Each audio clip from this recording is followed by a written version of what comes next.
Welcome, everybody. We are going to be talking about how you can take control of your sales channel and build your own website, your own store that is profitable and making sales on autopilot without having to share all of your data with Amazon. And you get to have control over the profit margins, no 15% that you have to share with anybody else, no all the other ridiculous fees that come in.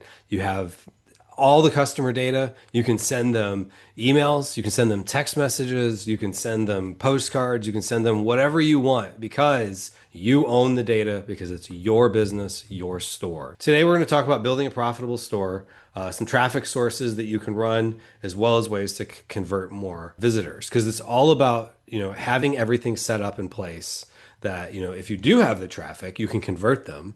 And then if you have, it's set up that you can get the traffic. So you have that chicken and egg problem there. Fantastic. I As got I, myself a slide deck today, guys, which nice. for those of you who have been to previous webinars know it's not super common that I have a slide deck, but sometimes I have a slide deck. And so we're going to dive into it. So we're going to talk about winning in Q4. How essentially, if you're an Amazon seller, how can you scale right now for the remainder of this month, going into next month and the rest of Q4 to try and diversify a little bit more going into 2026 on more than just your Amazon? Because as Kevin said, it's something that every single person who has been an Amazon seller has faced at some point in time. Is this fear, this irrationality around this aspect that Amazon controls your business. They control your livelihood. I saw earlier, Brian in the chat had said he'd have to go back into IT and start selling insurance again if Amazon just decided to turn his account off one day. And I will be full transparent. It's something I hear all the time. The amount of people that I have heard where they lose sleep at night over this. And so it's the worst nightmare as a Amazon brand owner. And we're going to talk about how you can essentially kind of solve this for yourself. So getting into it, why should you, right? So outside of the fact of, the aspect that Amazon controls your entire livelihood, what are some other reasons? Well, Kevin kind of touched on it a little bit earlier. The biggest ones being things such as controlling your own data around your customers, right? So when you have your own Shopify store, you basically, or your direct consumer channel, you have the ability to essentially control all of your customer data. You get their emails, you get their addresses, you get their phone numbers, you get all of that data. You don't get any of that on Amazon. It's a big, big problem where essentially Amazon hoards all of the customer data. Anybody who purchases your product on Amazon is not your customer. They are Amazon's customer at the end of the day. And that is how Amazon has played the entire game and ran the entire gambit this entire time. So you don't get any of that customer data. Now, on top of that, I was just at Amazon Accelerate all of, 3 weeks ago now. I actually ran into, while at Amazon Accelerate, the VP of Amazon fees. Yes, the guy who is in charge of deciding all of the fees, your referral fees, your FBA fees, your logistics fees. He's the guy, it's just one guy and his team who essentially decide every single fee increase that goes into Amazon. And as we all know, over the last couple of years, Amazon has continuously started to raise different fees, add new fees in. So it's just getting a lot more expensive to sell on Amazon. On average, you need to have a minimum of a 60% margin on your products. That's bare minimum just to sell on Amazon, just because the fact of how many different fees there are. So it's a big thing where direct to consumer channels, you don't. You get a lot more flexibility. That means more money for profit margin. That means more money that you can spend on advertising and acquiring new customers. It means more money that you can spend developing new products at the end of the day. So there's a lot more control, a lot more profitability, and overall, you get that data at the end of the day. Now, obviously, some shortcomings as well when you look at direct consumer. You have to build that customer audience. But that's where, again, you get that full control at the end of the day, that big, big full control around everything. And so you're not just walking away with just a sale, you're walking away with data, and data is super, super powerful. So, digging in a little bit further, why Q4? So, Q4, in my opinion, as far as direct to consumer goes, is actually a great time of the year to be launching. Primarily speaking, I normally would say it's bad time of the year for Amazon, right? Because Amazon's going to be swamped. They are so, so swamped. You can't get product even into the warehouse as a brand new seller in Q4. Whereas direct to consumer with your own 3PL or even using Amazon multi channel fulfillment, you can essentially get in and start at any point in time. And so Q4 is a great time because there's typically a 40 to 60% increase in overall revenue during Q4 comparatively to the prior 3 quarters. 3 to 5x increase in traffic as well. People are buying during this time of the year. Overall revenue just goes higher, especially if you're a product that can be giftable. This is a perfect time of the year for you. Everyone knows the bolster and the increase on Amazon if you're an Amazon brand owner in the chat, but not everyone knows that that exists outside of Amazon as well. It is more than just the Amazon sales event, it is also yours. So it's a great time when Amazon traffic is basically at its highest for those customers actively trying to seek the best deals, right? And so get into the direct consumer mindset early into this, and you can start to even start utilize Amazon to capture emails during this time and direct them towards your brand as a whole. So you start to own a lot more of that. Now, step one in this giant process, you got to build a strategy that works for both worlds. The unfortunate part nowadays, with Amazon controlling so much of your business on platform, they also want to control your business off the platform. So, one of the major things you have to understand is that you have to, when you are looking at your Amazon listing and your direct consumer listing as well, you got to have the same pricing at the end of the day. You have to have same pricing. You have to understand that Amazon wants you to have the exact same price on your direct to consumer as well as on your Amazon store. The big difference is even though you have that same price,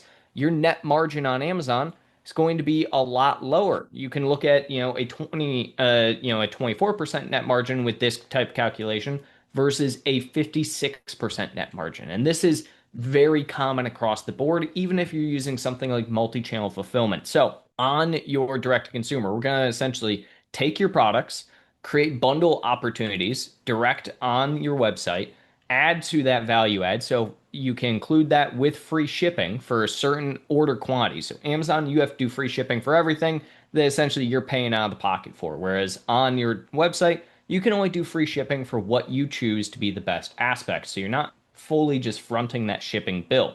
And then finally, we're going to run some phased promotions into this.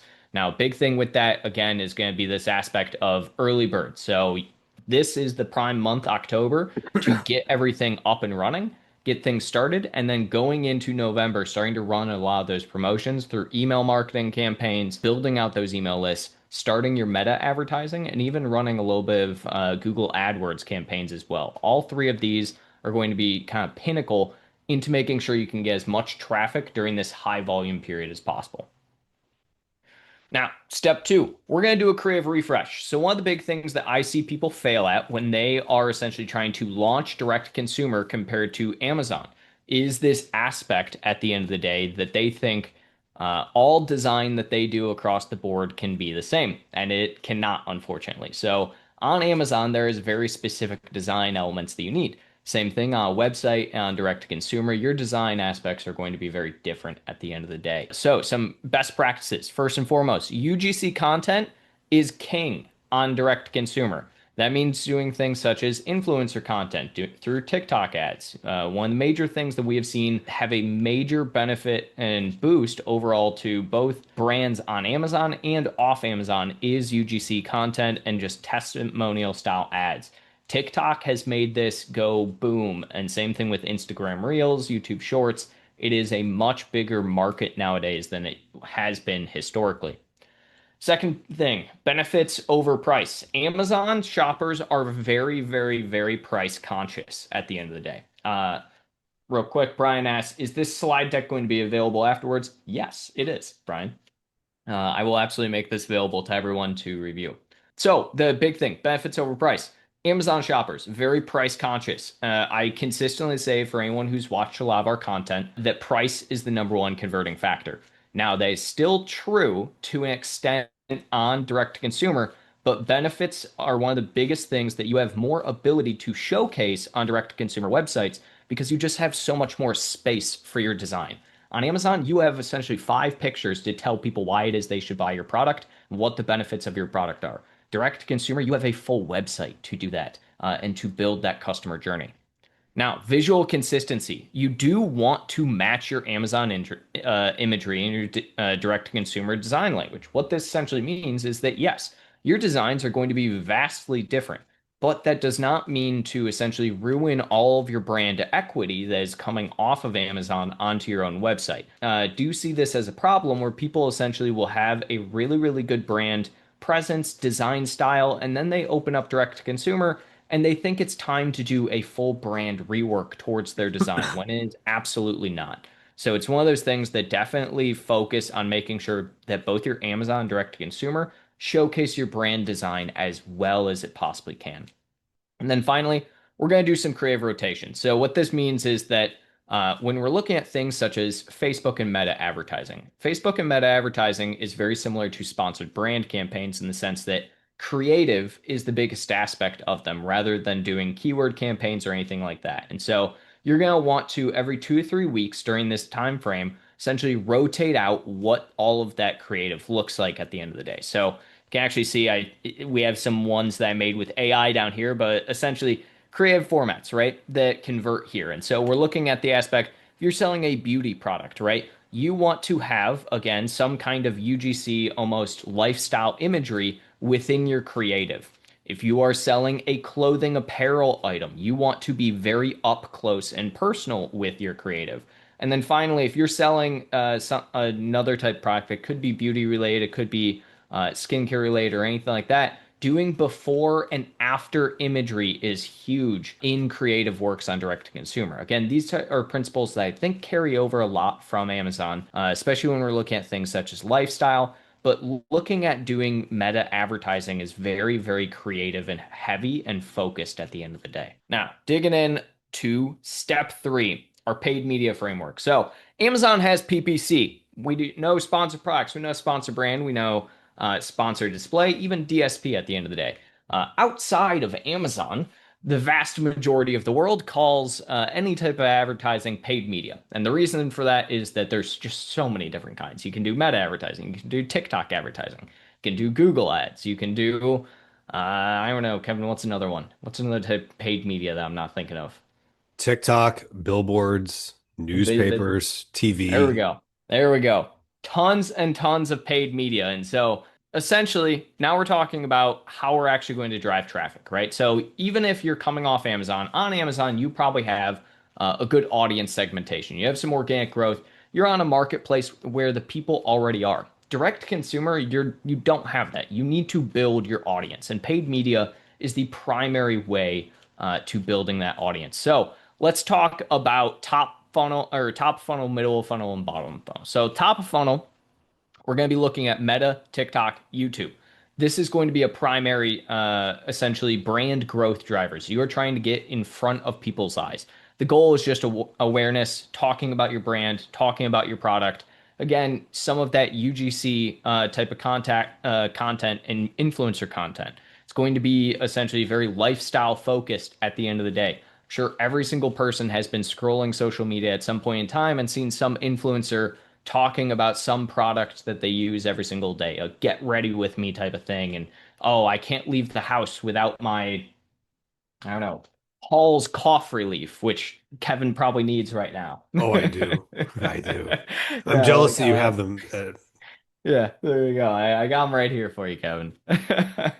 Our KPIs on this are essentially going to be CPM, which for those that are unaware, it's cost per milli. It's essentially a viewership form of advertisings. Our click-through rate as well, how many people are actually clicking through these videos, and 3-second video views. 3 seconds is crucial because if you have a video view that is less than 3 seconds, you essentially do not have or cannot really count that as a true view at the end of the day.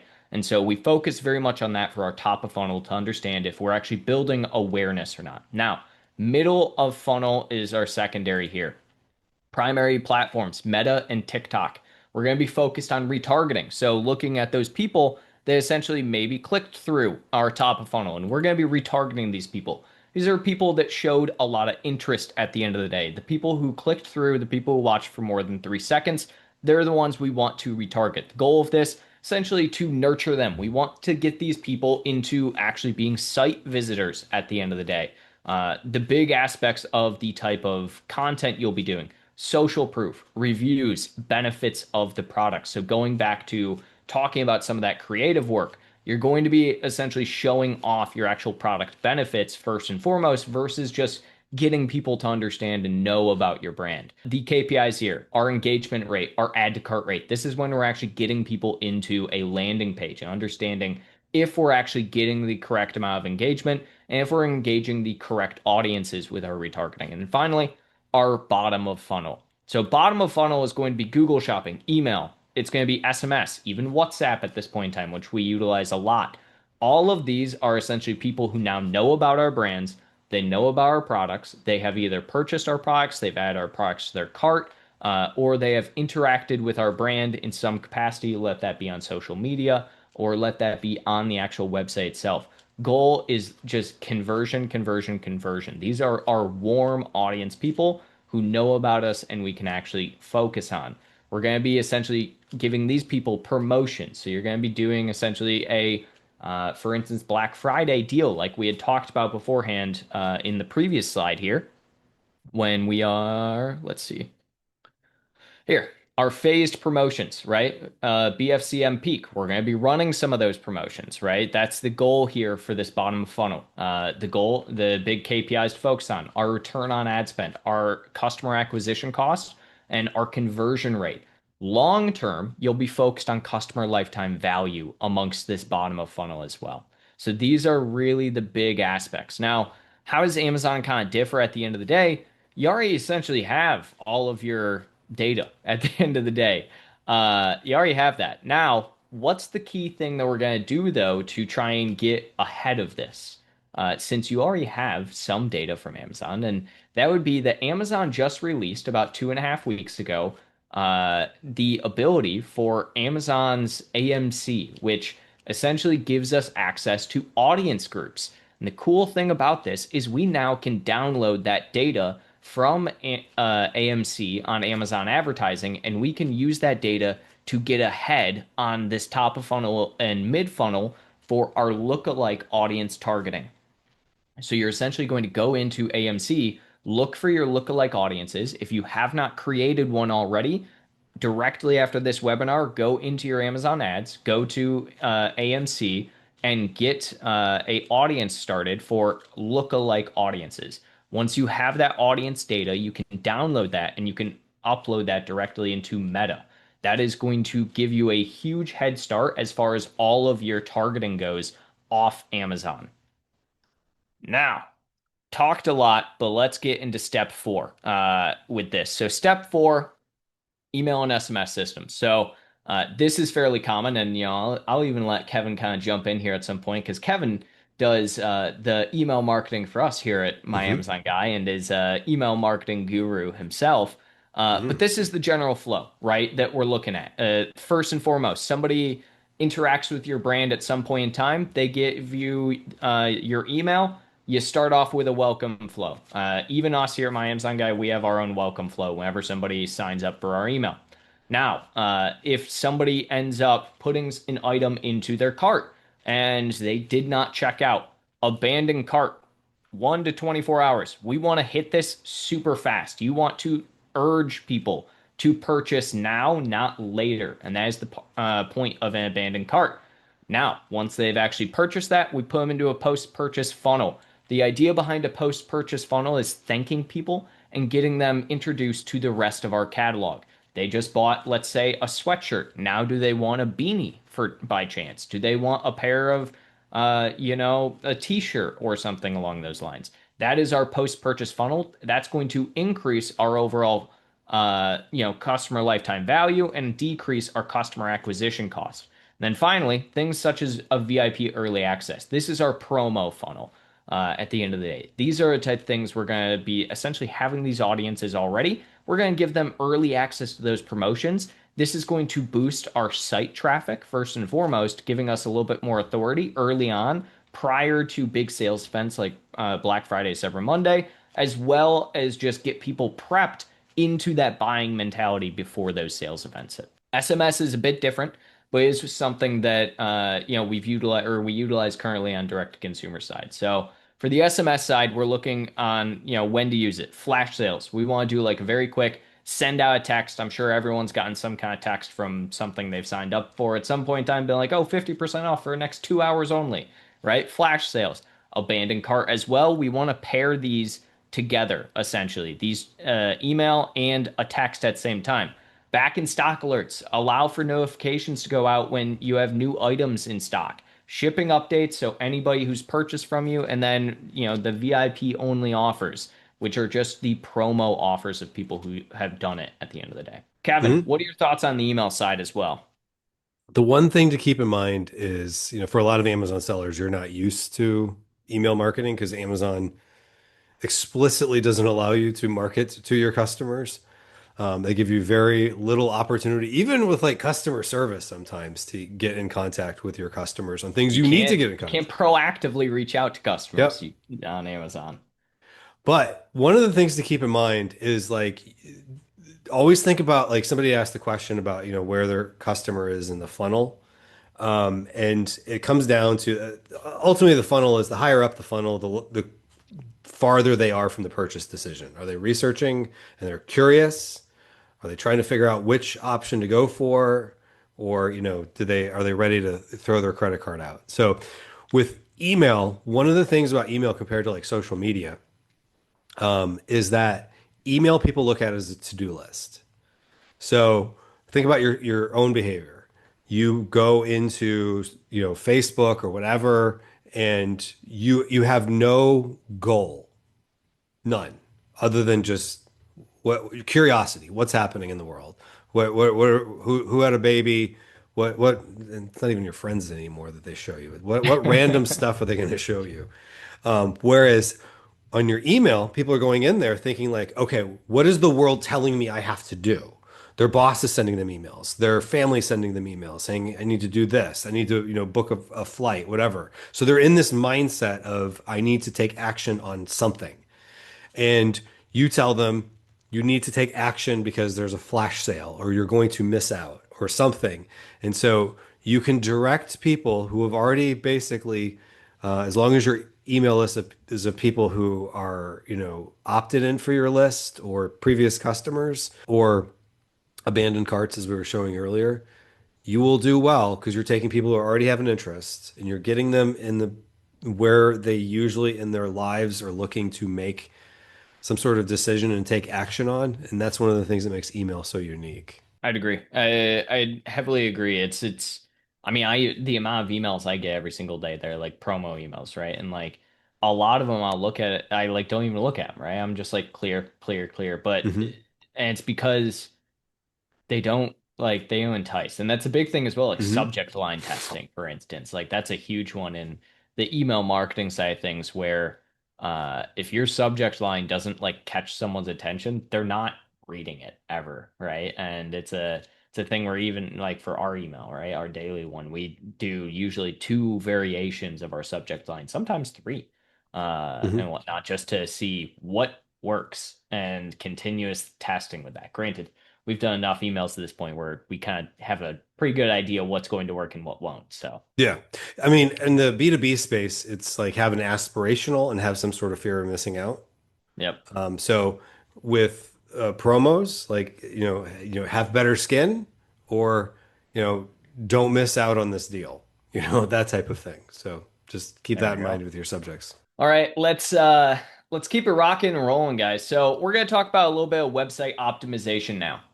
So a lot of you obviously know Amazon. You probably know your Amazon optimization stuff. You know how to do Amazon optimization, but website is a fully different beast. At the end of the day, the product detail page on a website versus Amazon just has so much more you can do. There is also ways similar to Amazon that you can do way too much or way too little on a website.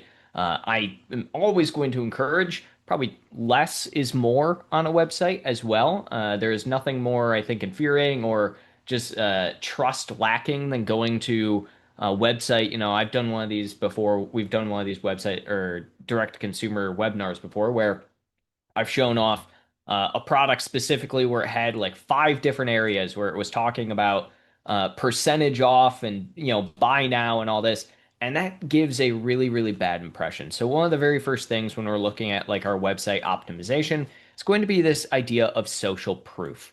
You want to essentially start off with your reviews. You want to see why in your star rating You want people to see very quickly that you are a trustworthy brand, you're a trustworthy product, right? People already on Amazon have a level of inherent trust towards the products they're buying because Amazon is the brand they are thinking of. They're not thinking of yours, they're thinking of Amazon when they purchase.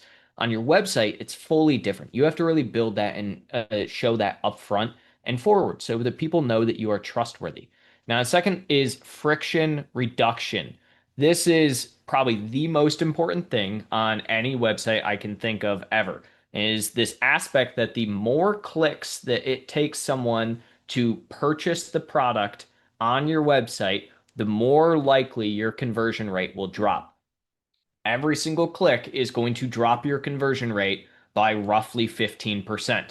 It is just a historical fact at this point in time.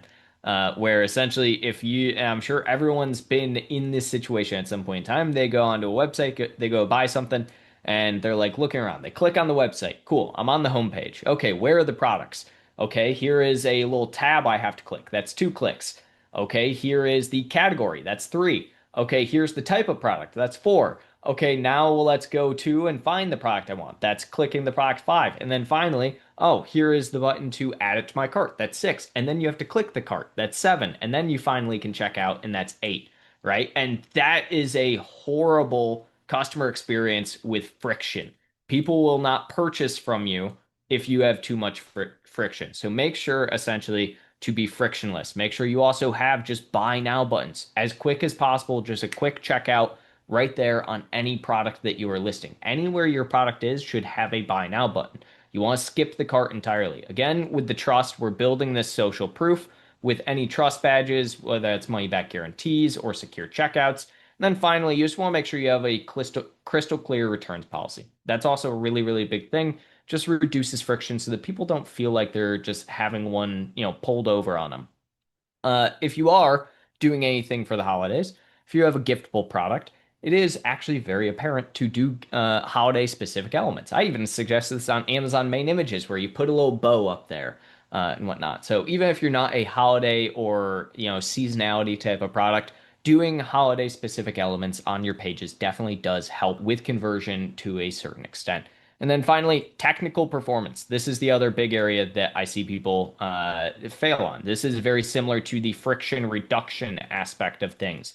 If your site takes on average more than 2 seconds to load, people are going to click off of it. So you really, really need to consistently test. And there are tons of free ones out there. If you just go into Google and you type page speed insights, the very first one that pops up is Google, where you essentially can type in your page or your website, and Google will tell you right then and there how fast does your site load. It will also tell you why your site isn't loading quickly. So a really, really big thing is don't use super high res images. You don't need 4K graphics on your website to still have a really, really well put together design. You don't need to essentially have, videos directly embedded on the site at any point in time. You can absolutely do that. But yeah, do not at any point in time have a site that takes, 5-10 seconds to load. People are just going to click off immediately. So what are the kind of real differences here? We already know what does well on Amazon, right? Above the fold reviews and ratings, everyone already knows about the clear shipping expectations with Prime. Comparison tables in our imagery does fantastic. We like QAs in the A plus content, right? Multiple product images, multiple things. On your own site, what you can do, brand storytelling and mission. You have brand story on Amazon. People don't look at the brand story on Amazon. It is basically just utilized for some alt text at this point in time. Not many people are using the brand story the way they're supposed to. Whereas on your website, you really actually can tell that brand story. And it builds, again, that social proof and that trust factor with people. Video demonstrations. Yes, they're on Amazon, but video demonstrations on your website build an extra layer. Use that UGC content that you're utilizing already on advertising and put it onto your website. Next, the founder and team credibility. Again, this kind of goes back, big social proof. People love to know who they're buying from at the end of the day. Bundling and upsell opportunities is also a really, really big one for people where Amazon, yes, just released the ability to, bundle items virtually for every single product, but bundling and upsells is a really big thing. You can't upsell too well on Amazon. The only thing you can really do at the end of the day with Amazon is try and get them to buy a bundle opportunity, but you can't upsell like you can on a website. So let's dig into step 6, our inventory fulfillment. A lot of people are probably going to wonder how exactly are we even going to do this? Well, a couple of things. You want to set this up in a few different ways. This depends on how you're going to do your own logistics. You can either set up your own warehouse, you could set up a 3PL that you work with, or the preferred method, in my opinion, that I would suggest if you want to get all of this rolling as fast as possible is Amazon multi-channel fulfillment, where you are fulfilling directly from your Amazon inventory. This is as simple as going into Amazon's multi-channel fulfillment, setting it up. You want to essentially, though, split up your inventory. You're going to allocate stock between FBA and your 3PL, whether that's, Ship Bob, Deliver, or whoever else by mid-October. So this month, as you're setting all this up, or if you're just doing MCF, make sure that you have enough inventory for both Amazon and direct to consumer at the same time. Next, you're going to want to have a reserve, 30%. That's our buffer at the end of the day, right? If we're assuming that you are starting this and you're going to follow all of this, we're going to assume that roughly whatever it is you have going into Amazon right now, 30% of that is going to be for your MCF shipment. And then finally, be transparent with your shipping windows. It's a huge thing that I see people end up getting so many return requests or get so many cancellation notices when they say, oh, it ships in 1 to 2 days, right? In reality, their 3PL has a 3 to 5 day turnaround, right? And this is a big thing to make sure that you keep people informed and set expectations properly.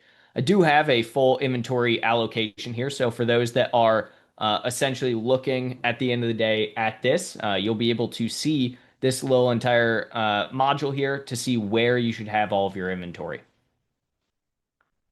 Now, let's dig in. Step 7, tracking attribution setup. This is a big thing for any type of direct consumer. It's something you can't do on Amazon, really.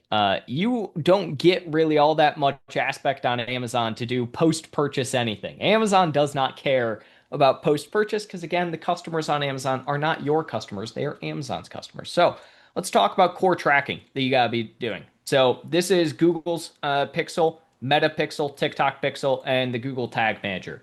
These are all different forms of tags that you are going to embed directly into your website. Whether you are doing WooCommerce, whether you are doing Shopify, you can be doing Wix. It does not matter. You will have the ability and access in all of these different platforms to utilize this. I think the only one that you technically, I believe they actually merged it earlier this year, or last year, is Google Tag Manager into Google Analytics 4. So you technically can choose to only do Google Analytics 4, and it should be Google Tag Manager as well. But the idea here behind a pixel is that you actually get attribution from where your customers are coming from.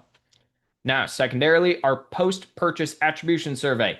We want to essentially add a one single survey at the end of any type of order, anytime somebody ends up purchasing something, to understand where did they actually see you. This helps when we go back to that idea again. If I come back here, nope, hold on, where's my wrong slide? Here it is. Top funnel, mid funnel, bottom funnel, right? Coming back to our different funnels at the end of the day, this is going to be a huge aspect towards them because it allows us to essentially see that of where we are supposed to be or where they're coming from. So we understand how they actually got there, how they're purchasing. Now, UTM tags. UTM tags are a huge, huge thing. We want to essentially have everything have a form of UTM tag. We attribute every single piece of traffic we get on our website, on every single customer website, to some area. That can be just organic traffic. That can be traffic from Facebook and be Instagram. It can be somebody just told Billy Bob Joe to go to our website and they go directly to our website, and we have some form of traffic tag towards that. And finally, custom dashboards. There's a lot of different softwares out there for monitoring your website. A lot of them, like a lot of different ones for this. There are ones that we can kind of link below. Personally speaking, I like to utilize Shopify's internal for a lot of this analytics because they have built out really, really well. I also will use Google's Studio or Google Studio when looking at traffic analytics because you can build all of these different tags into there as well. So Those are two options. They're fairly user friendly and fairly beginner friendly as well. So we have some key metrics here that I won't dig into too much just for safer or savoring of time, but it is something to take into consideration. I don't know why I can't go to my next slide. There we go. So, number 8, retention, lifetime value expansion. So, we're going to talk about retention. Amazon first purchase. People are buying your product. That's the thing. You already have Amazon buyers, people who are purchasing your product now. You can add in to any type of Amazon thing a insert card, and you can add a QR code for people to go to your website. Now, I want to make this clear, and I'll even stop share here for everyone. Do not add in an insert into your Amazon products at the end of the day that asks for a review Hmm. and sends them to a website at the same time. You can put a QR code that sends people to your website, and that is fine. Amazon is okay with that, sort of. It's a very gray thing, a very gray area. Do not ask for a review and send people to a website with a gift or anything whatsoever. That is a no-no on the Amazon side. I gotta say it because there's gonna be somebody who does it and then comes back and is like, "Hey, you told me to do this." So, insert card, totally fine. Get people over there. People, you need to get some shoppers over there. Direct consumer conversion. You want to get people starting to buy, right? So you need their email, you need their SMS, you want to retarget them. And then finally, our retention loop, just ongoing emails over and over and over. People are going to buy now from either your direct to consumer or Amazon at the end of the day. You want one or the other. Uh, like I said, you're doing insert cards, buyer retargeting, and then loyalty programs. These are the big aspects. Step 9, customer experience that beats Amazon. So first and foremost, fast shipping options. You can do just in standard 3 to 5 for over 50, or you can do even expedited. It's really hard to beat Amazon shipping with Prime. They can do same day shipping in a lot of areas.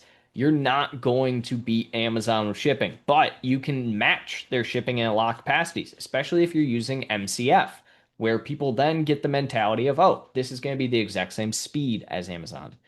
Support. You want to make sure that you set up either a chatbot immediately or you have some form of live support line. There are many different softwares to do this. A great one I always suggest is eDesk. It's just easy to set up. It's really cheap to do as well. And they have a live support chatbot that you can utilize at any point in time. FAQ page, especially since we're launching in Q4, you want people to understand exactly what is happening with the product, what the product looks like. It's a really big thing, set up an FAQ page. And then finally, free returns. This thing that everyone hates. Amazon offers it. You're still going to have to offer free returns at the end of the day. It's just something that Amazon has kind of ruined for everyone.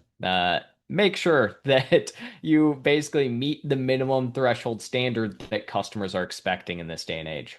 All right, now step 10, and this is final step for everyone, so that for those that are sitting around here being like, what's going on? Step 10, January reset. We're resetting all of our campaigns post Q4. This is essentially, we want to make sure to continue our direct to consumer. We don't want to fall off the map as soon as Q4 is over. So January, it's reset time. We want to essentially take all of that inventory or take all that knowledge we learned, take all the data we gathered. We want to restock all of our inventory. We want to be able to be in a mindset of just capitalizing on everything that happened in Q4. We're going to monitor all of our data. We're going to look and see what actually did well, what audience groups were the best for us, which ones really sucked for us. Where did our actual customers come from mostly? Now, evergreen offer. You're going to essentially look at whatever sold best in Q4. You're going to continue pushing that throughout Q1 as your now hero product. A lot of times, people's hero products on their direct to consumer websites are very different than they are on their Amazon sites. This is something that just happens quite frequently, where essentially for some reason things do well on Amazon and things do well on your website. Different audience groups, different buyers, different ways people purchase. And then finally, expand remarketing lists. You have a lot of data, a lot of traffic, a lot of audiences now. You can do a lot of remarketing efforts, and it helps just continue momentum and grow so that now you have basically a perfect direct consumer site that you can just pivot, and now you are differentiated outside of Amazon. This is the roadmap that I'm going to typically recommend. We'll also, after Q4, be coming out with our own direct-to-consumer roadmap very early next year. So keep an eye out for that as well. Couple other things just to kind of talk about some common pitfalls I see pretty often that we talked about here. And these are just kind of some reminders for everyone. Slow website speed. You will absolutely lose traffic if your website is slow. Amazon style discounting. Don't Amazon promotions do not work the same way as they do on websites. The whole idea of like a strikes through and all of that, it just doesn't work. Inventory mismanagement. If you do not do MCF, make sure you choose a very good 3PL. I can almost assure you anybody who's ever ran a website can talk about a 3PL horror story. The amount of clients that I worked with back in the day that like half the job was just switching them over to new 3PLs every other quarter because the current one they had was bad, so often. Audience building. You really need to build audiences, especially for long-term targeting. Getting emails and phone numbers is kind of just non-negotiable on direct to consumer. Again, you don't have the captive audience that is the Amazon shopper on platform like you do Amazon. You need to actually do retargeting. You need to keep your customers around as much as you possibly can. And then finally, don't expect instant results on your advertising like you would Amazon. Again, you are on Amazon hitting a captive audience that is the Amazon shopper. When you are doing advertising for direct to consumer, you have to build that trust factor. You have to build that top of funnel. You have to get them into that mid funnel. You have to get them finally to the bottom funnel and converting on your product. So, all of that said, I'm gonna end it there. I do have one slide left, but it's not really all that big of a deal. I guess those who want that last slide for just the readiness plan, you can download this after the webinar and whatnot, and we'll you can look at it there. All right. Awesome. Thank Thanks, everybody for everybody. stopping by. Thanks, Noah. All right, so we are going to be talking about listing optimization here in our listing optimization masterclass. With that, Noah, I will let you take over. Awesome. All right. So, starting out today, guys, we're going to talk a little bit about what listing optimization actually entails. What are the aspects that go into a listing overall, as to what are essentially, in my opinion, kind of the six key areas, so to speak, that we tend to look at whenever we are wanting to do any kind of listing optimizations. There are essentially six key areas that we're going to be looking at. The first one being effective SEO. And there's a big difference between just SEO in general and effective SEO. SEO in general is things such as, doing just general indexing towards terms, right? But effective SEO is SEO that not only helps drive traffic to your listing, but also ones that are going to help you with things such as your click-through rate. So we'll dive into that a little bit. Secondarily, keyword research. I know so many people who think that they know how to optimize a listing, but they don't know how to actually do the basics when it comes to keyword research at the end of the day. And if you don't know how to find good keywords, that is the, again, effective SEO, you're going to have a very hard time when it comes to any kind of listing optimization. Next, professional images. I think this one goes without saying. Back in the day, I remember the very first product I ever listed on Amazon. I actually took just a picture with my phone at the time on a white sheet, and that is how I uploaded my first ever picture. You cannot do that anymore. You can, but I'm gonna give you probably a D minus if you have pictures that look like they're taken with a phone on your listing. Professional images or even 3D renders in a lot of scenarios are just the standard status quo on Amazon at this point in time. Something you have to do. You should not also use, for instance, manufacturer photos. I still see a lot of people utilizing manufacturer images thinking that that will work. Yes, it's on a white background. Yes, it was taken with a little bit more of a professional camera. Yes, the background is removed. Does not matter. Professional images are the way to go. Now, we then go into engaging A plus content. Engaging A plus content. Today during the listing optimization, we're going to talk, and you're going to hear me talk about above the fold, below the fold. So A plus content is what we're going to consider below the fold on a listing, and it matters specifically for those conversions at the end of the day. So we're going to talk about what makes engaging A plus versus what doesn't make engaging A plus. Next, we're going to talk about actual copywriting. So we kind of talked about the effective SEO, the keyword research, but then also copywriting comes into play. Again, you can have the best keyword research, and you can be like, this is the exact keyword. This is super effective SEO.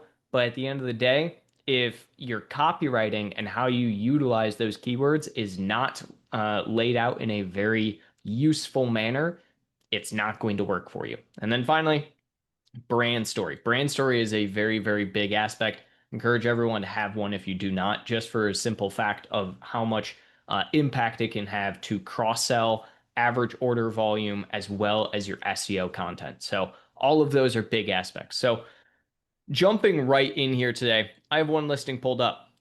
This is a listing that I personally would believe is very good. This is what I would consider an A listing. Now, there's going to be a few key factors within this, and every category is going to be slightly different at the end of the day in what truly will make it a good optimized listing. However, some key factors you're always going to be wanting to look at. First and foremost, we're looking at the main image of the product here. So whenever you have a main image, everyone probably knows our tried and true main image hack, which would look exactly like this. You're going to have your primary things that people are looking for, the 90-day supply, right? That's a big factor. It's a big thing that people need to know about the product. You're going to have the advanced eye support. What is the product for, right? In this case, we have a very large brand because the brand has a lot of recognition and a lot of searchability. We want to show that right off the bat. 3 key features on the product, and then finally the actual pill itself. And so all of these are factors that go into a really well optimized main image. And the reason for having an optimized main image on a listing is specifically click-through rate. When people are actually going through Amazon, can actually look here again, just search MacuHealth, right? So the exact one we're looking at, can see specifically each of these are made in a way to where people can read that. So the very first thing that you're going to catch your eye to is, again, that 90-day supply. You're going to catch it to the advanced eye support. Again, 3-month supply, 90-day, 90-day. All of that is what we consider a main image hack for CTR purposes, which makes the very first thing that I'm always going to check on any listing to make sure that it's actually a decently optimized listing. Next, now this is a very category specific thing. So your secondary image on your product, it should be a infographic image. This should give a ton of information about your product, should give a ton of information about who is going to use their product, what it does for you. Now, there is one caveat I will give to this, and that is for anything that is either a supplement or anything that is consumable in general. And that is because your second image for those categories should be this one, which is essentially just all of the actual information about the product. So a lot of times for anything that is in a food category, you'll see the secondary image be the actual food facts. For supplements, you should always have the second image be the supplement fact. For every other category, your second image should look like this. Essentially, this is a lifestyle image, right? So you can see here that this is going to give, what does the product do? Supports eye health in every dose, right? Very easy catchphrase, very easy to discern. For a product like this, a very big thing as well within listing optimization and design optimization to note is I'd like everyone to understand and look at who are the people. And there are 2 specific things about these people when we are doing any kind of lifestyle imagery in general. Number 1, you always want to use people for lifestyle imagery who are in the core demographic that you are trying to sell to at the end of the day. Number 2, and this is something that I see a lot of listings and lifestyle images get wrong, you'll notice that these people are looking directly at you at the end of the day. And that is a very big thing. So we have tested across hundreds and hundreds and hundreds of listings and have found that people tend to actually convert higher when you have lifestyle imagery where people are looking directly at the camera versus looking away from the camera. And so you'll notice that a lot. That very first lifestyle should always have people looking at the camera, your core demographic of people. You'll notice the secondary one is exactly the opposite of what I'm saying, right? So the core difference between the 2 of them, then going into the third, going back to that looking at the camera. All of this is in line with how you should have your images laid out, especially for lifestyle. When you sell something such as a supplement, you want to make sure that people are essentially going and viewing it from their own lens and perspective and having that eye contact, lack of eye contact again. Now, enough about images. Let's talk a little bit about what we're talking about with the SEO and the actual copy. So, a couple of things. Kevin, what would you say about this title first and foremost? Anything catch your eye at first? The very first thing is the brand name, which that's controversial. It is. It is. Although sometimes Amazon doesn't let you get away with not having the brand name at the beginning.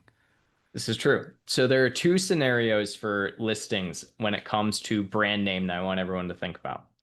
Scenario number one, you are just first launching your product and nobody knows who your brand is.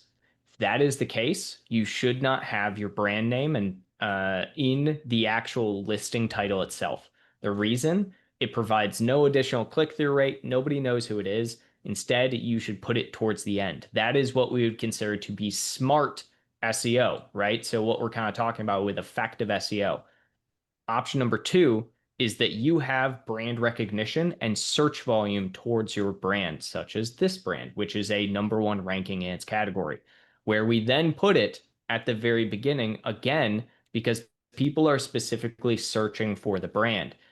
So that is where we look at it from an effective SEO perspective and a good copywriting perspective, right? So we're crafting our copywriting on the title very specifically for that purpose. Now, the second aspect there within every listing that I'm going to be looking at the end of the day is twofold. The first 5 keywords are your most effective SEO keywords in your title and need to be crafted in a way that it also says exactly what it is that your product is and does, is both for a algorithmic SEO perspective to make sure that you have your top keywords within those first 5, as well as explain what the product is. So this one, very simply, eye vitamins supplement for adults. That is what this product is. That is who it is for as well, and is the top keywords within that. You'll even see up here, MacuHealth plus vitamins, supplements, adults in the URL slug. And that is because these are the 5 keywords from this right here that we are trying to pull from. So always craft your titles knowing these first 5 are the most impactful within that perspective, both from a click-through rate aspect as well. Big aspect I always say, pictures are for people, text is for robots. Still goes at the end of the day because nobody's going to read more than 5 words, unfortunately. People don't like reading nowadays for some reason. They just like to have things shown to them and know exactly what they're supposed to do. Now, next, looking within this, a lot of people will probably look at a title like this and they'll think this is a little small at the end of the day. This is much smaller title than what I'm used to. It's a little short for my take. And what I would typically say in that kind of capacity is that, yes, this is a super short title. But again, this kind of goes back to our crafted copywriting. Amazon has come out. They don't like keyword stuffing. They don't want people to use the same keyword more realistically than 2 times in a title. And so you'll see that this is crafted in exactly that way. For instance, vitamins and vitamin are only in here right here. You don't want to overutilize keywords, even if they are effective SEO keywords that you need, right? And this is where coming into the title, you're essentially listing out what is this that people want. 90-day supply. Again, it's right on our title right there, right? We have all of the different ingredients that people are going to typically be looking for and know about. I'm not going to try and pronounce them because I would butcher it and everyone would laugh at me. But all of this being said, we end with vitamin for eyes, right? So again, we have eye vitamins, we have vitamin for eyes. This is the idea of essentially doing a phrase match towards everything at the end of the day. Coming down, we then have our actual bullet points. Bullet points are where we can really truly start to add in a lot of these keywords. You'll notice a lot of reused features from this title up here. Again, we have all of these different ingredients again within there. We also have that 90-day supply again. These are things that you should be doing because again, this is what we would consider effective SEO where we are trying to reutilize our primary identifiers for the product. Now, a big thing, note, again, this is fairly short. What I typically encourage people who are not number one ranked in their category, like this product is that the first 1,000 characters of your bullet points are what matter most within a listing. This is how you essentially optimize for that. The reason for that is that Amazon only pays attention specifically to the first 1,000 characters. Everything else after that, Amazon does not care about as much. So if you're going to craft as long as possible on each one of your bullet points, you will go over 1,000 characters. So it's a big thing to keep in mind at the end of the day. First 1,000 are the most impactful. You'll notice, even in this very last bullet point isn't exactly what we would call a very high quality, even though it says high quality, bullet point. It's not actually doing much at the end of the day when we're looking at SEO standard for it. It's just carefully manufactured, right? Which is, sure, an SEO and indexable keyword, but it is not something that necessarily is going to help us from a large amount, because we are focused on just getting these four, which are our four primary key points. Now, all of this is what, again, we'd consider above the fold. Let's look below the fold.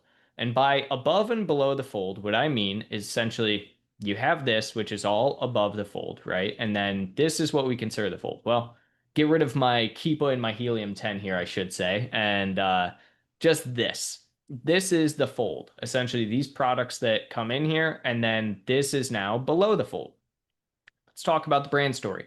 We talked a little bit earlier about the idea of how a well-crafted brand story helps a lot for a very large brand, such as this one, right? MacuHealth being, again, number one in their category. This is the type of area where we are going to actually be giving a lot of mission statement, a lot of information about the brand. Something you'll notice here is that these are pictures, right? And again, we have this. We have our core demographic within our brand story, and we have direct eye contact with all of them. And these are pictures specifically for one reason. It's because we can, within pictures, oh, I need to redo my alt text. We can actually do alt text. So rather than have crawlable text here, where we're limited on the amount of text we can do, we have this, which is actually just the alt text, which is indexable. We're not going to be ranking very highly with all of this, but it's a great area that I'm always going to look for alt text. Amazon's changed alt text a lot this year alone. Thankfully, brand story, you still can get a lot of this alt text in there and you can still be ranking for it. You'll even notice here at the back, we're starting to do more with the cross sell, right? Into their primary bread and butter winners at the end of the day. But we're giving a lot of information about the brand as well as just crafting all of this. Every single one of these has alt text in it, 100 characters of alt text. And that means that every single one of these pictures has a indexable ability. And then we're just going down the line. We're showing this, all of the different products in here that we can essentially try and get people to purchase. And it's going to increase our average order value. It's going to increase the overall retention rate as well from a customer perspective. So a well-crafted brand story combines all of the different types of people you're going to be looking at. So all of your customer demographics, you'll see here, who are each one of these products for. On top of that, it's going to give you a huge boost in overall ability to index on keywords that you need across the board. So this is definitely something that I encourage every single person to have and something that we apply across the board whenever possible. And then finally, we're going to dig into some A+ content. Now, this is premium A+ content, not regular A+ content. So a couple of key differentiators here. So anytime, and the number one issue that I tend to see within A+ content that a lot of people fail at, in my opinion, is they reutilize pretty much all of the same exact images in their image stack in their A+ content. You'll notice here, we're not doing that. A lot of this is all brand new content that we did not add in to our actual listing images, right? And the reason for that is that if somebody gets below the fold to the point of A+ content, you need to add in new selling features around the product. The point of A+ content is to be a conversion driver for the product, and it is the last stand that you have when somebody is on your listing page to get them to try and convert into a customer. And so you do not want to fall into the trap of utilizing the exact same images from your image stack because the customer has already looked at those. They don't need to re-look at that information if they're going below the fold. They're trying to find more information out about your product. Super easy thing that I tend to see is to take a full synopsis of all of your reviews of your product and look at what the most common areas that people are essentially utilizing that you don't have information for on your product. This is something that we look at every single time with A plus content and something I encourage everyone to do. And again, another area for just some alt text within here, if you don't have crawlable text, that is. So another area, just get some indexable terms within the listing. So now that we've kind of covered all of the primary areas of what a good listing is comprised of, right? How do we actually go about that and what does that look like? First and foremost, I want to take a couple minutes because we have a ton of questions that have already started coming in. Oh yeah. I'm worried about QA time. So Okay. I think we're going to do, let's say 5-10 minutes QA now. Mhm. Then we're gonna throw in some ASIN listing teardowns for you guys, and then we might come back to a few minutes QA towards the end. So, Kevin, you want to pick and choose? I'll let you pick and choose. Mike Gustin asks, so is alt text slash image keywords gone altogether now on main image and the primary images on the listings?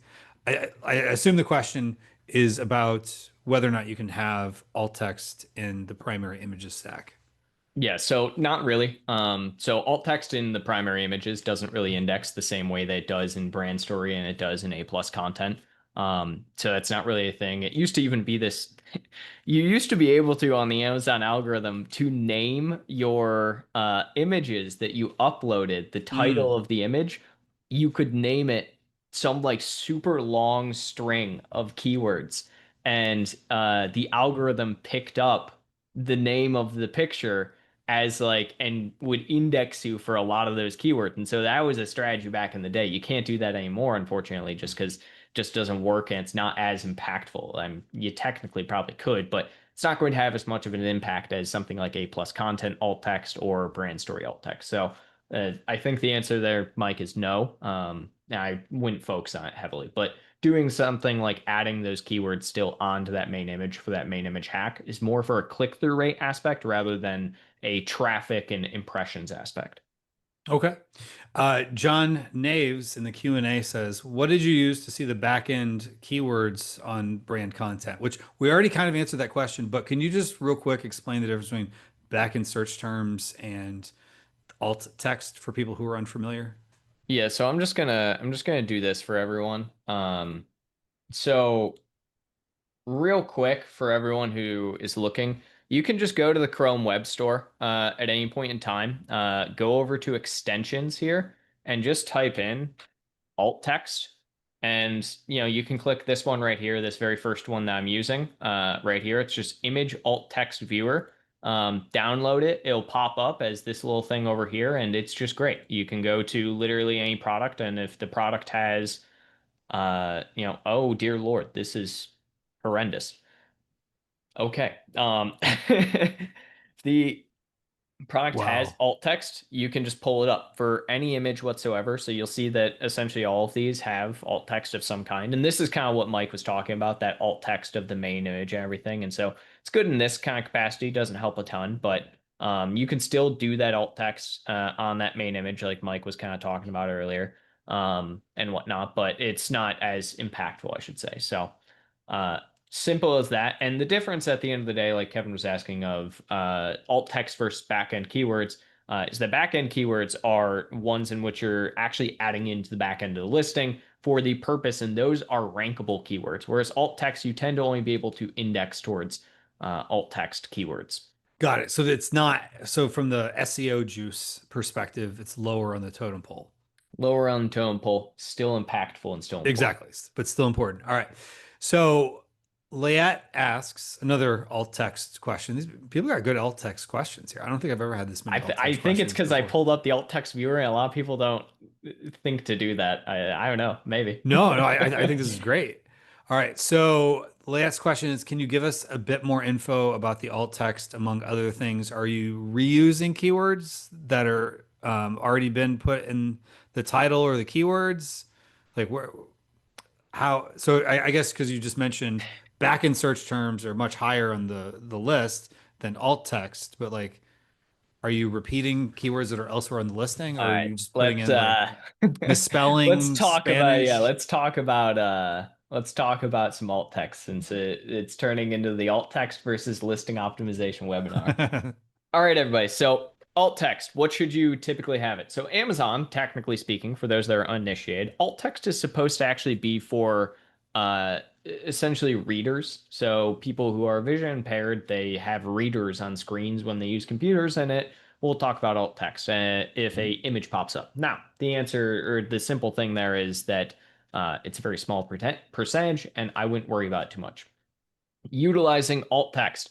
One, yes, you can essentially use these same alt text keywords multiple times, right, across the board. And yes, that does increase the ability for indexing across the board as well. So you can actually look at a lot of these in here and kind of look at the examples of what we have. A really big thing that we tend to use alt text for as well across the board is things such as like Spanish, where you'll see the pero los ojos, right? That's a big thing where essentially, especially in the US, you should be using alt text for Spanish because there are people who are searching in Spanish. It's, I think, the second most popular language within the US right now. And so it's a Mhm. really big thing, but it's also a really big area to be able to essentially utilize, like I said, some of these keywords that you may already, for instance, be even ranking for in some capacity, but that you are essentially trying to just continue getting sales velocity against, right? It doesn't make sense to stuff your entire listing all the time in the actual visible world, such as like your, bullet points here with keywords, especially ones that aren't exactly what your product is, but are something that makes sense. So you'll see the alt text up here is though what our exact product is our most important things. And that's because this is where kind of the idea of old school stuffing keywords meets new school because Amazon doesn't like necessarily just stuffing keywords in general. This is the way to get around the algorithm not liking keyword stuffing from an actual crawlable text perspective. And so it's a big area where, it's also a really good way to use things such as misspellings for products, right?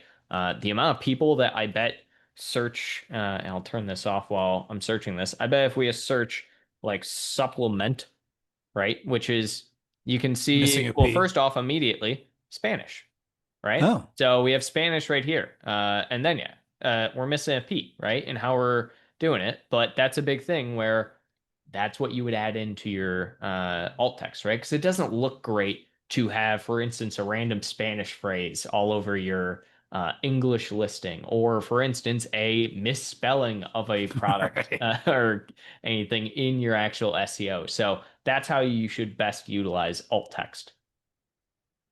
Awesome.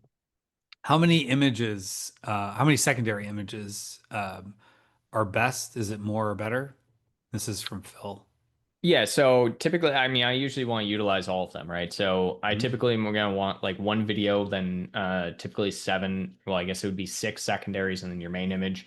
And then I'll usually add a final image on there as well, just to put it together.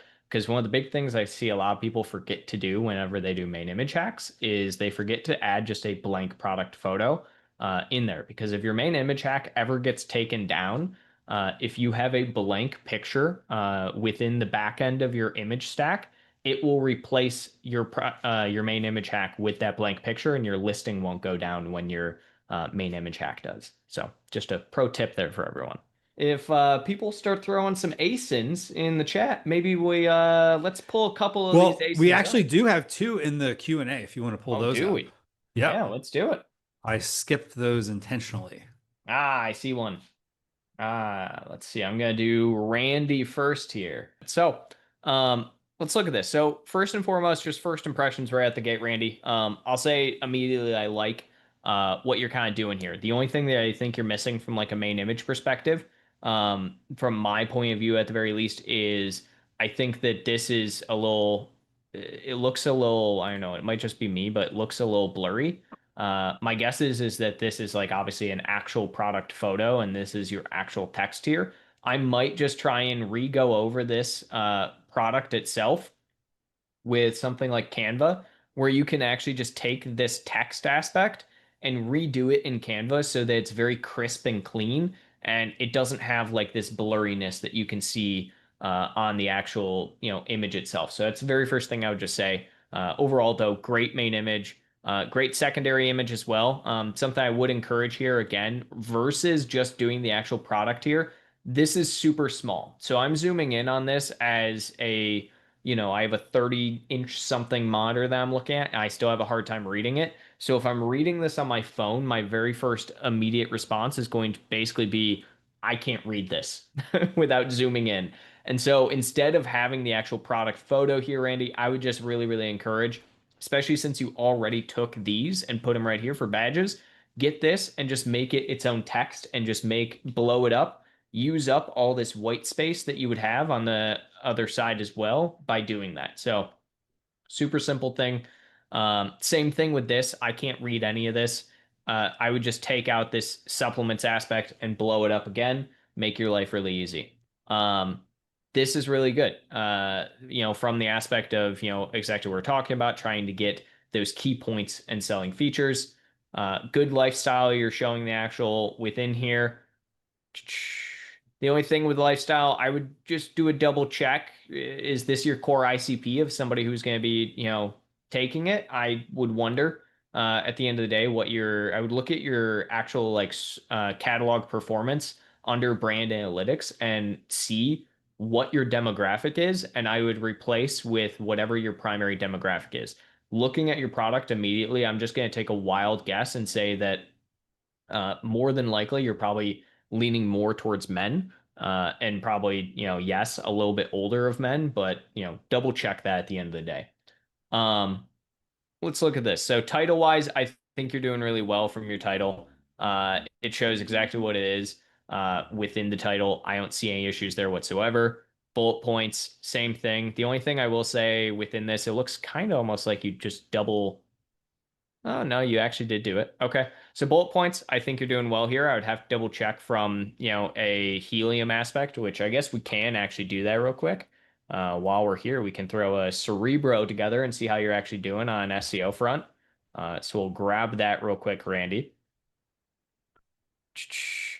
Brand story so far looks good. You're not doing crawlable text. That's good. Shows the actual thing, shows a secondary product. I think that's good. I'm going to guess this is probably your top seller within that. Okay, let's see. Does Randy have alt text? Randy has some alt text, not great alt text. One thing I would really encourage at the end of the day for anyone who is looking to use alt text within your brand story, fill it out. You get 100 characters for that. There's zero reason for you not to, even if you just double use characters at the end of the day. We see that down here as well across the board. See, now going back to this idea of your core ICP, Randy, we had this, actually it was further down, but we had the picture earlier of the older woman and everything, and then your A plus content. We're getting a lot of different ages. Hey, look, there's Randy. We're getting a lot of different ages of people within here across the board. I do like that. Actually, one thing I'll just note right now, Randy, is that you have a shop now within this section. None of this is clickable, so make sure you go into your brand story layer today, edit it so that all of this is linked to your actual brand store. Just pro tip there. Yeah, but you have a lot of different when it comes to core ICP. That being said, I like the way you put together your A plus within this. Yeah, you're kind of all over the place in core ICP. Not necessarily the worst thing in the world. For those that are uninitiated, ideal customer profile is ICP. But overall, Randy, honestly, I would give your listing. Actually, let's check the keywords.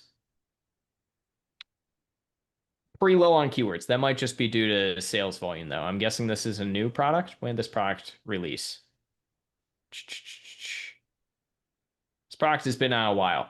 That's the only thing, Randy. Make sure you optimize your keywords more often. And you should update your alt text across the board. My guess at the end of the day is that, yeah, it's more so just an issue of indexing right now for you.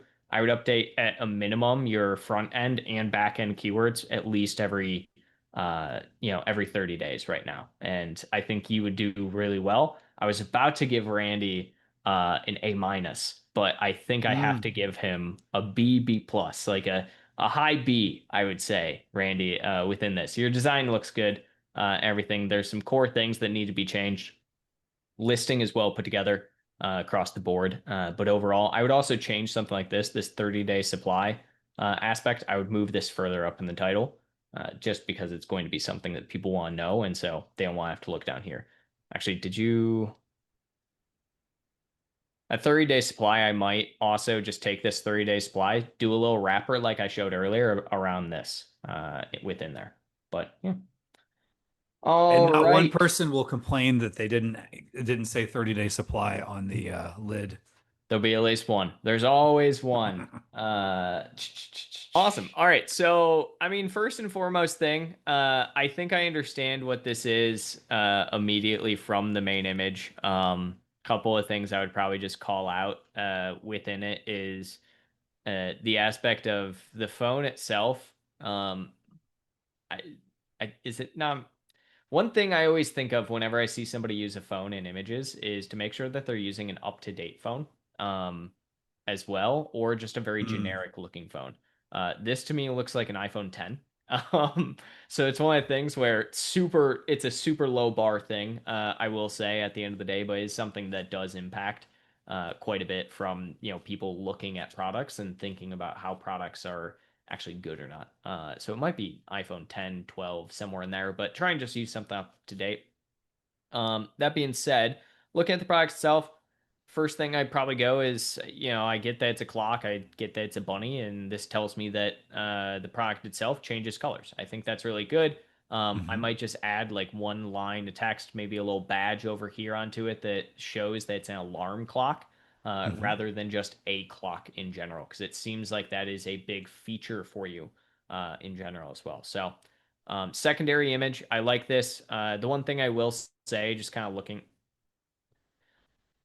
this is just a personal thing. I don't think this is actually going to affect anything on your listing, but I'm just going to call it out. The fact that it says 821 over here and that it says 820 over here is a big annoyance to me. And it's because typically speaking, clocks in general tend to all show the exact same time in pictures, it's like a weird psychology thing at the end of the day, but it's not the biggest thing in the world. It's more of a nitpicky thing in my opinion. It's not actually affecting your listing optimization. That being said, same. I could say the same thing where it says green or it's green over here and it shows green right here, and then up here it's purple and now it's green. And a different But time on the phone. yeah, exactly. So yeah, there you go. So very nitpicky things so far that we're kind of calling out here, but they are oddly enough just things that if we find them, people else or other people are gonna find them. They're gonna be like, "What the heck?" Anyway, so looking overall, I like this secondary image. Third image is good. One thing, this text is a little small on the bottom here. I would really look at blowing it up a little bit more at the end of the day. This should be shown, I think, first, or should be shown. Again, you have a purple one right here. So you clearly have the ability for a purple, so I don't know why this one is green still. Um, a big thing to understand, and that I would probably even do on your main image, is maybe make this multicolors or show it off that it can be different colors. Just because there will be people that buy this and they think about it as just like a green one, and they probably get something that's white and they're going to be like, why? And you're likely going to have some problems there. But just a very small thing. Um, I don't think you have enough as far as your bullet points are concerned right now. I guess I will also, for the end of this, throw in this is going to be the final indicator for people. So I would throw more into your bullet points here. I think it's a little short just based on kind of where you guys are at from a sales velocity standpoint. You really should be focusing more on just indexable and rankable keywords. I don't see a brand story, so I would definitely get a brand story. If you don't have one already, I would definitely throw one in there. Do we have alt text? We do have good alt text on the A plus. This is good. Good amount at the end of the day. I do like that you're actually showing off the white here versus the green. I would honestly, if I were you, do some A/B testing of that main image with different colors and see which one gets you the highest click-through rate. That would be one of the very first things for a product like this that I would do. Again, we have a different color or a different time here, which is just, again, more of a personal preference. Another time here, personal preference. And the Um, color of the time is different there too. it is. This is very bright. This one, I'm guessing, is just a straight photo of it. Overall, the A plus is okay. I think you could probably have some selling features. One thing I would probably note immediately, they do have a from the brand. It's weird their brand story popped down here. It Huh. does that for some listings and some categories. Um, this is a different product from your A plus. A lot of this already from like an A plus perspective. Yeah, this is also a different product in your A plus. This is also a different product in your A plus. That's something I didn't notice before. All of these are different products in your A plus, so that's gonna, in my opinion, confuse a lot of people. You also can't click on any of these, so it's not like you're doing a product comparison chart where you can click on them. Same thing in here. You again have the different types of products in here. You can't click on any of them, so that's gonna be kind of a minus. None of this is clickable within the brand story. You do have good alt text, but you don't have any crawlable text.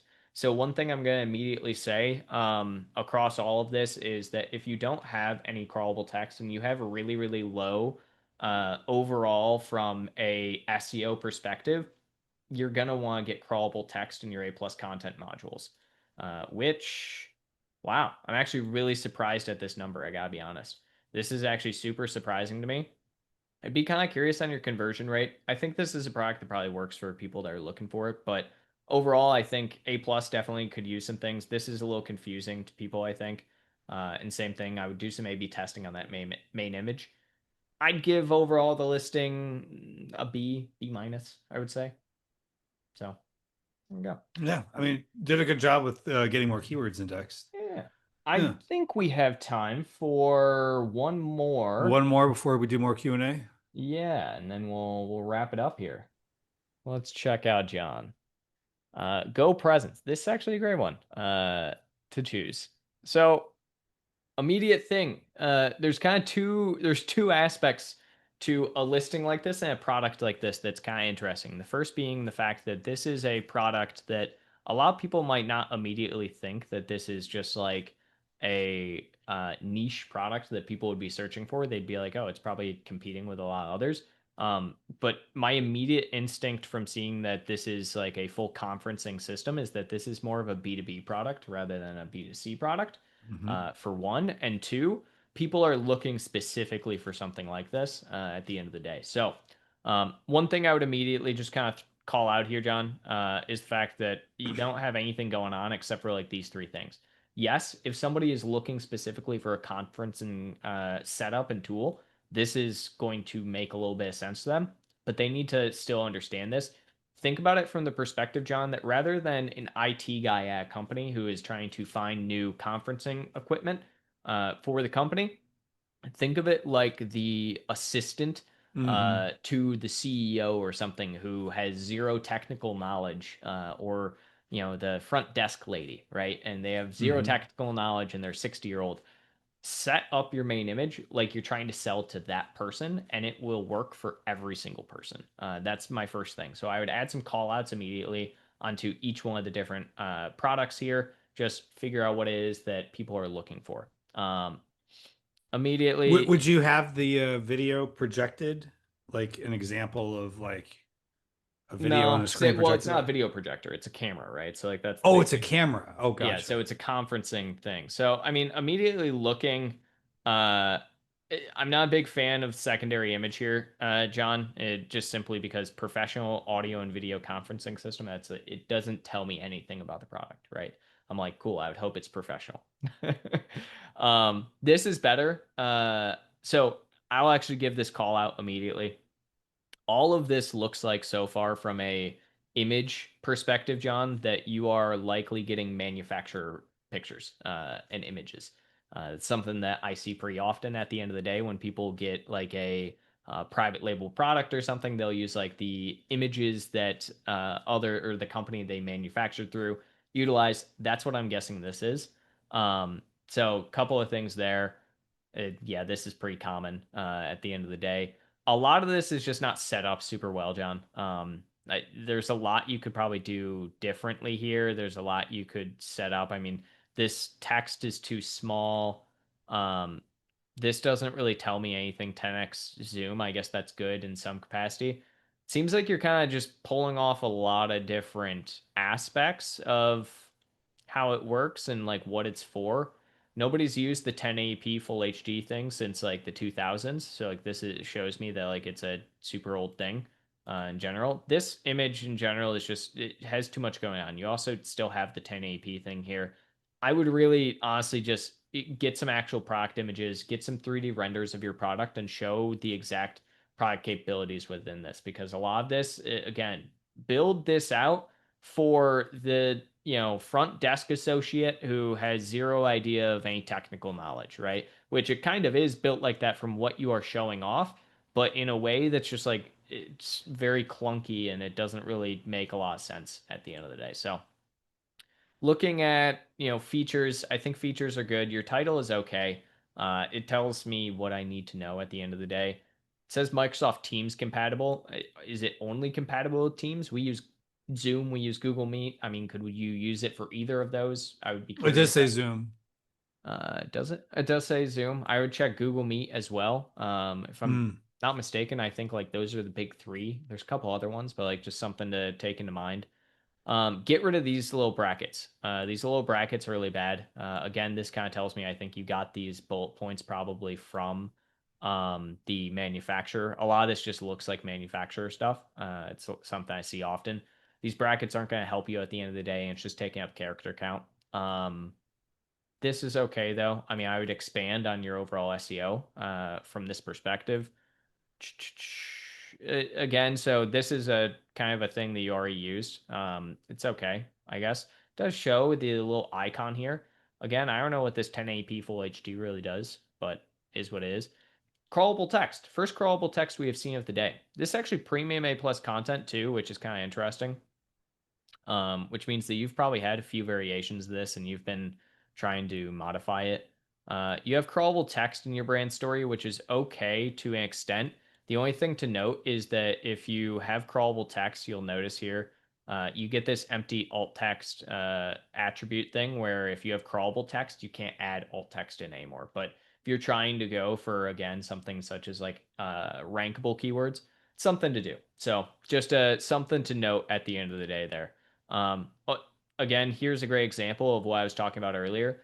Don't use the exact same pictures from your listing image in your A plus content. There's no reason to. People should have already seen this in your listing image, right? So like, there's no point to it. So honestly, I gotta say, I might give this listing probably a. This might be our first C. This might be a Mm. C minus in my opinion. I think you know what? I will give you the benefit of the doubt here. It seems like this is a newer product. Let's check what your SEO ranking is. If your SEO is above 250, I'll give you a C. If it's below 250, you get like a C minus, maybe a D. You get a C minus. Mm. Sorry, John. I'm not trying to hate on John. John, there's a lot you can do here. It's Yes, that's the obvious. good news. That's the great news at the end of the day. There's a ton you can do here. Your conversion rate will improve dramatically if you improve these or really these like 5, 6 images right here. Your conversion rate will improve dramatically on this listing. This is by far the thing that is holding you back probably the most at the end of the day. This also is probably holding you back because you're just not doing enough. Real quick, just to piggyback too, just so John doesn't feel bad. Every little bit you get, like with more clicks and more conversions, because you improve the listing, especially at a 600 plus price point, that really magnifies like the impact of every little thing that you do. And so, Especially, I mean, you're selling a very high-end premium product, and that's yes. like the thing, John, is that I don't get the high-end feeling from that. I get like you have it set up kind of in a way that I feel like you're trying to sell like a $30 Logitech webcam when it's a Hmm. $600 conferencing system. Yeah. All right. Random asks if you have a lot of child variations, should they all have their own keywords, including back-end generic keywords? Yeah, they can. Absolutely something you can do and something we do often.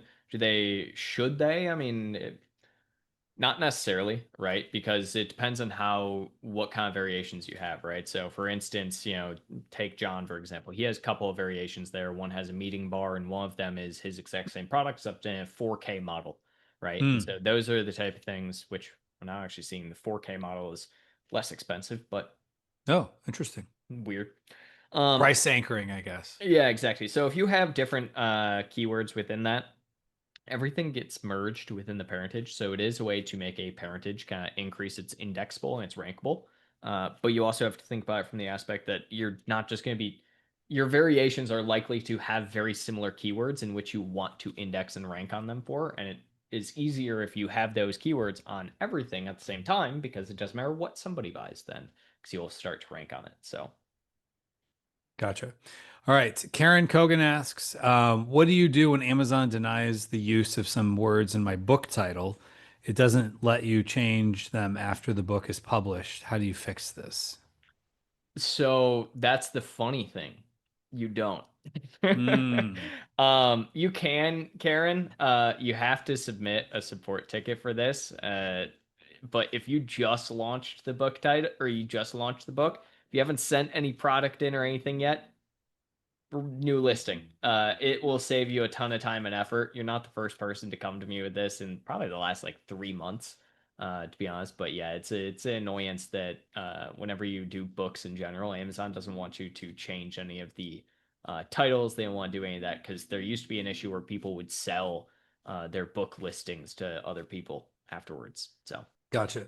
Lyette says, is there a minimum number of characters per bullet point? Which I guess we could Uh, say minimum and maximum.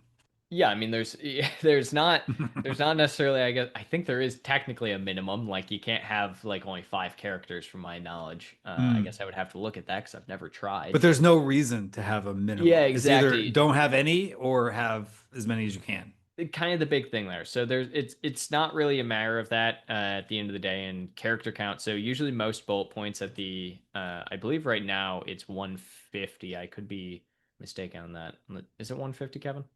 I don't remember. Now I They've gotta changed it double so many check. times, and sometimes they change it and Well, they because it say used to you be can't. 250 bytes. Right, right, right. But they'll change it, but then it's like they don't actually enforce it. And you can put more or whatever, and it's like, I don't know. Am I? It's 250 right now. Oh. Yeah, it's 250 right now. I think it will depend on category though. I just opened up one listing and it let me put up to 250. So I guess it depends on your category there. So that'll matter. But I mean, if you looked at like MacuHealth, for instance, we could probably take most of the character counts there, and most of those are going to be between 100 and 150 characters. Just because that's kind of if you are a really, really big seller, that's where you should be because you should have shorter, smaller, more concise Hmm. bullet points. Utilize as many characters as you can, though, in your bullet points. I've seen some where it's 500 characters at the end Hmm. of the day, It's and like a it's just a paragraph. giant block of text, right? And I encourage that if you can to utilize it. Okay. All right. This person, as far as I know, is not an employee of Mag, but Barry's says, or why are some of these sellers, meaning the people that were just looking at their listings, don't hire a professional listing designer? I don't understand this at all. Images say more than words. We did not ask this person to write this.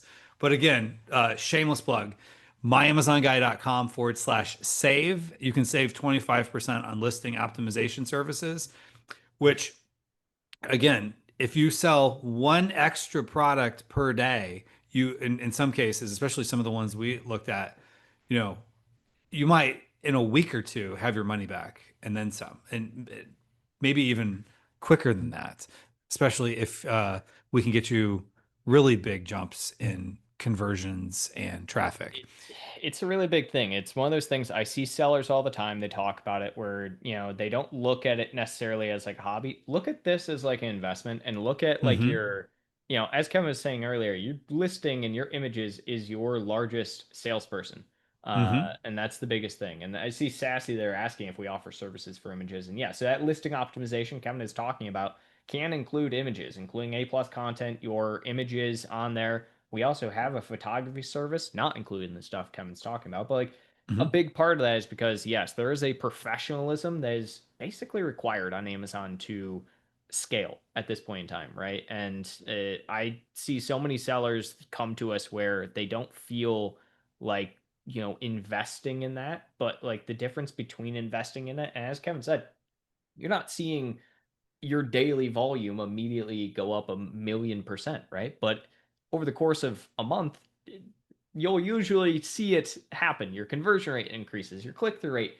A 2% click through rate increase is, drastic at the end of the day from most sellers. And so, Could really, be. really big thing where, when we're looking at listing optimization in general, design is a very, very big aspect of that. And it's one of those things I see a lot of agencies even out there who are they'll take 3, 4, 5 weeks to do designs.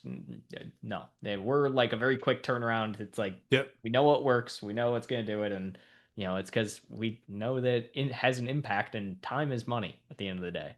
Well, and it's going to be even more impactful because we are a little more than 1 month away from Black Friday.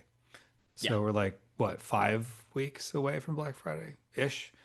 So now is the time to do it, because everything is also magnified. Because if you have, let's say, 3, 4, 5 times the traffic, and if you can bump up your conversions and get more traffic because more people are clicking on your listing because you have more impressions and more people are shopping and they're more motivated to buy, all this just that snowball compounds on itself this time of year. All right. one more Okay. question, and All then we'll right. wrap it. Let me see what one might be the best one for this. All right. Someone says we have a huge catalog to manage more than 7,000 products. Consequently, it's difficult to execute a full keywords analysis for each listing. Do you have a way to choose quality top keywords for a listing or a category, maybe? So let's just take a step back. For people that have large catalogs, all this stuff in general, how do they manage it? Okay, so first and foremost, I always love hearing the idea of like large catalog, right? And then hearing like a couple thousand, like 7,000. One of those sellers I actually showed earlier and everything, they have a catalog of over 800,000. So it's somebody I used to manage in the past. And so they Most have spreadsheets would break. yeah, most did. So when you're looking at this, some people with large catalogs, something they tend to forget is this idea of the 80/20 rule. More than likely, 80% of your revenue is coming from 20% or less of your total listings. And so your focus when you're looking at doing listing optimization should always be 80% of your time on those 20%, and then spend that remaining 20% of time on products in the remaining 80% of products, trying to essentially update them where need be. Hmm. Now, yes, if you have tons that are in the same category or in the same vein of products, they're probably going to be fairly similar in how you optimize and what keywords you're looking for. But if there are variations of each other, that's not always the case, right? And so, um, spend your time at the end of the day. I've never met a single brand where they have a huge catalog over, let's say, 2,000 products that every single one of their products sells consistently Mm. at least a few units per month. It never once. And so I'm going to guess of that 7,000, you guys are probably selling consistently, and that's the keyword consistently, maybe 200 to 500 of those per month. And so focus on those ones and, only hone in on those ones. Yes, it's going to take a ton of time. And at the end of the day, it is what it is. Yeah. It's one And of when you the have, plights of having a large catalog, so to speak. So yeah, and you can focus on the 80/20 of the 80/20, and you can just keep going down and down and down and then go back up from there. All right. So that is all, folks. So thank you, everybody, for joining us. Hopefully this was an impactful and helpful session. I know we didn't get to everyone's question. We have run out of time here. So if you have more questions, every single Friday, if you go to the My Amazon Guy YouTube channel, just go to YouTube, search up My Amazon Guy. At 12 p.m. Eastern, I will be live answering any and all questions that you guys want to ask. So a lot of you guys actually had questions that we skipped today that were mhm. very generalized questions that really having to do with listing optimization. And from that aspect, if you didn't get your question answered, feel free to come over to the live tomorrow and I will be answering all of them. I'll throw the question up on the screen. We'll talk about it. Have a good time. All right, good stuff. Well, thank you, Noah, for sharing your wisdom, and everybody here, thank you for joining us. Take care, See everybody. you. Thanks, everybody. Bye.